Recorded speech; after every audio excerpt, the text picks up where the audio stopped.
हर खबर पर होगी आपकी पकड़।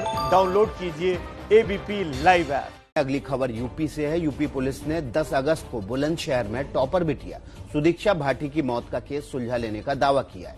बुलेट सवार दोनों आरोपियों को गिरफ्तार भी कर लिया गया है, लेकिन यूपी पुलिस की जांच में टॉपर बिटिया से छेड़छाड़ के परिवार के आरोपों को खारिज कर दिया है।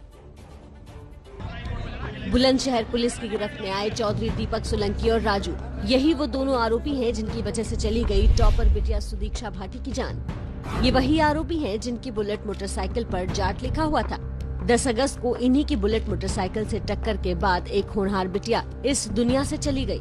लड़की का परिवार चीख चीख कर आरोप लगाता रहा कि छेड़छाड़ की कोशिश में हादसा हुआ, लेकिन यूपी पुलिस के एसआईटी और आरोपी एक जैसी भाषा बोल रहे हैं।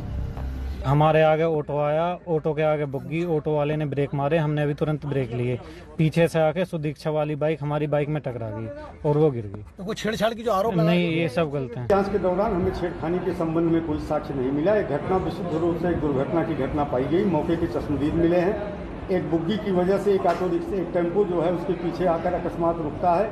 टेम्पो के पीछे बुलेट सवार के होने के कारण बुलेट सवार अपने इमरजेंसी ब्रेक लगाता है और ठीक 10 या 15 सेकंड की बात दूरी पर वो बच्ची रही होगी, उसकी मोटरसाइकिल आकर टकराती। UP police Sudiksha Bhati case सुलझाने के बड़े बड़े दावे कर रही है, लेकिन अपने ही जाल में उलझती दिख रही है। पुलिस ये मान रही है कि आरोपियों की बुलेट मोटरसाइकिल हादसे के दिन लगातार सुदीक्षा के आगे पीछे चल रही थी। लगातार पूरी यात्रा के दौरान घटनास्थल तक बुलेट सवार उस लड़की वाले मोटरसाइकिल से आगे आगे चलता रहा है और 1 मिनट की दूरी से लेकर के 30 सेकंड तक की दूरी दोनों के बीच में पाई गई है। बुलंदशहर पुलिस का दावा है कि हादसे की जांच में एसआईटी के साथ उसने 5 टीमें लगाईं। सीसीटीवी फुटेज और कई जगह छापेमारी के बाद बुलेट मोटरसाइकिल बरामद कर ली। आरोपियों ने बुलेट पर लगी नंबर प्लेट और जाट लिखी प्लेट हटवा दी थी और साइलेंसर भी। पुलिस के दावे के बाद भी वो सवाल बने हुए हैं।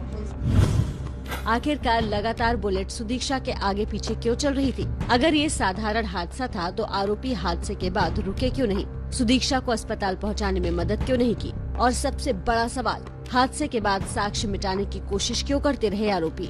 UP police Sudiksha Bhati case सुलझा लेने का दावा कर रही है, लेकिन क्या सुदीक्षा का परिवार इस जांच पर भरोसा कर पाएगा? रोड एक्सीडेंट होता है तो किसी से टकराता है। रोड एक्सीडेंट सड़क पे चलते हुए अपना आप तो गिर ही नहीं जाता। कोई भी चलते चलते पे गिर गया, एक लेफ्ट गिर गया, एक राइट गिर गया, ऐसा कहीं नहीं होता। ये एक्सीडेंट करा गया है, जानबूझकर मर्डर, सीधा जानबूझकर मर्डर, हत्या।